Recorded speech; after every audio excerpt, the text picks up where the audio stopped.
Hello everyone, एक बार फिर से स्वागत करता हूं मैं आपका।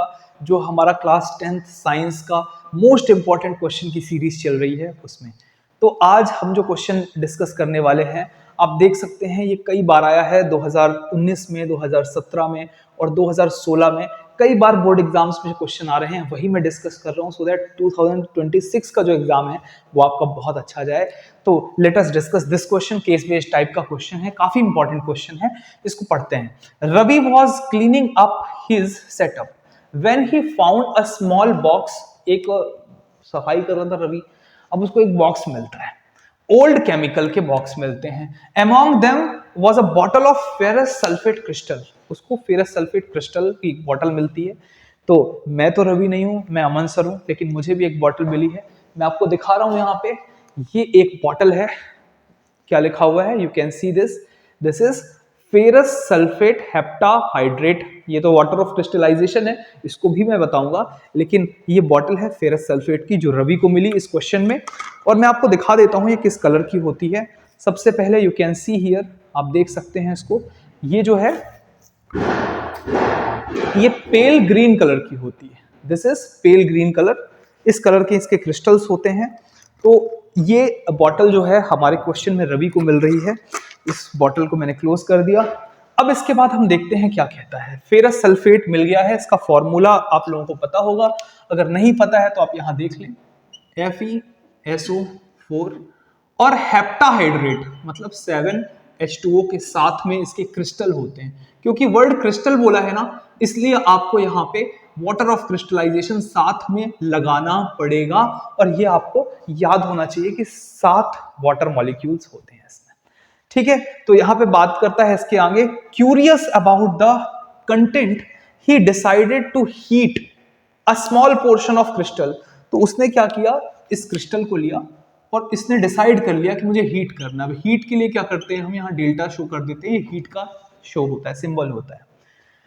अब heat a small portion of a crystal in dry container hoping to see some changes. उसने सोचा इसको हीट करके देखता हूं, हो सकता है कुछ चेंज हो जाए। ठीक है, एज हीट इंटेंसिफाई, जैसा जैसा हीट बढ़ता जा रहा है बढ़ता जा रहा है, ही ऑब्जर्व समथिंग अनएक्सपेक्टेड। उसने ऐसा कुछ देखा जो उसने एक्सपेक्ट भी नहीं किया था। ठीक है, हैपनिंग टू द क्रिस्टल। अब यहाँ पे क्वेश्चंस आ जाते हैं। Question number 1, list any 2 observation. तो मैं आपको बता दूं, ये जो क्रिस्टल है आपने अभी अभी देखा है, ये किस कलर का है? जिस कलर का ये मार्कर है मेरा, पेल ग्रीन कलर का। ये कलर्स आपको केमिस्ट्री में बहुत इंपॉर्टेंट है, याद होना चाहिए, ध्यान होना चाहिए। मैंने तो आपको अभी बॉटल ओपन करके दिखा भी दिया है कि ये पेल ग्रीन कलर का क्रिस्टल होता है।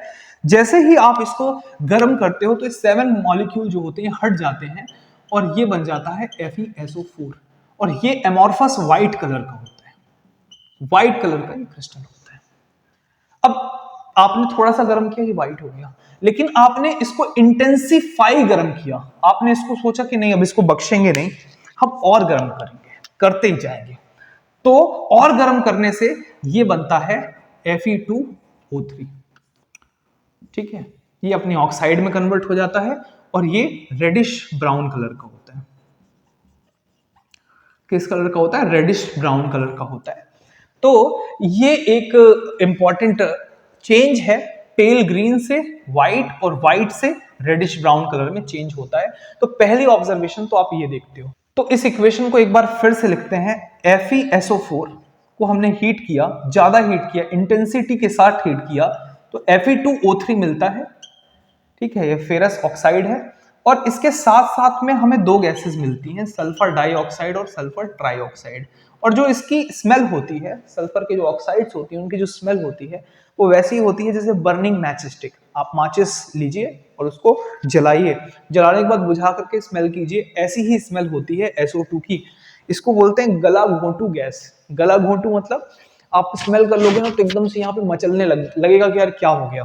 तो ये SO2 की स्मेल होती है। तो एक इसकी स्मेल होती है, और कैसी स्मेल होती है? बर्निंग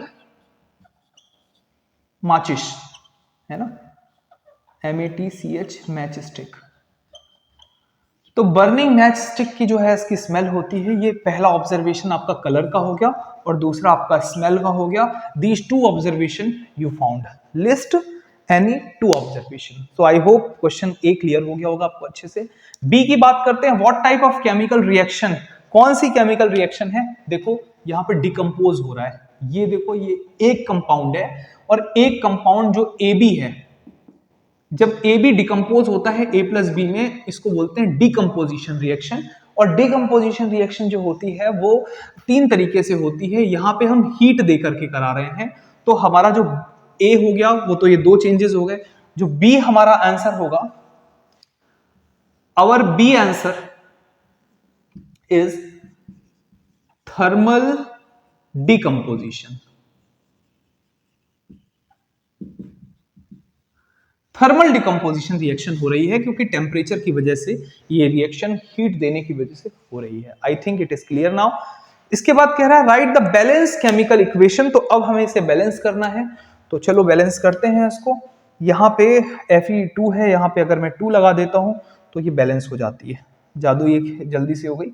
2 ये हो गए, 2 सल्फर, एक सल्फर ये, एक सल्फर ये, और ऑक्सीजन 4 2 8, 3 3 6 7 8। तो ये रिएक्शन भी बैलेंस हो चुकी है। इस तरीके से हमने इस क्वेश्चन को बहुत अच्छे से कर लिया है। सारी ऑब्जर्वेशंस आप नोट कर सकते हो। प्रोडक्ट के नाम बोल रहा है तो ये फेरस सल्फेट है, ये आपका फेरस का ऑक्साइड है, और ये सल्फर डाइऑक्साइड है, ये सल्फर ट्राइऑक्साइड है। इस तरीके से ये 3 चीजें हम लोगों ने क्लियर कर ली। So this is how we have completed this question very nicely. Subscribe this channel to see more questions like this. ये पूरी प्लेलिस्ट में बना रहा हूँ, इसमें सारे इंपॉर्टेंट क्वेश्चंस, पिछले कई सालों के इंपॉर्टेंट क्वेश्चंस आपके लिए मैं यहाँ पे रख रहा हूँ। आपको सारे क्वेश्चंस एक तरफ से देख लेने हैं और इसी से मिलता जुलता इस बार का पेपर आएगा। All the best everyone, thank you.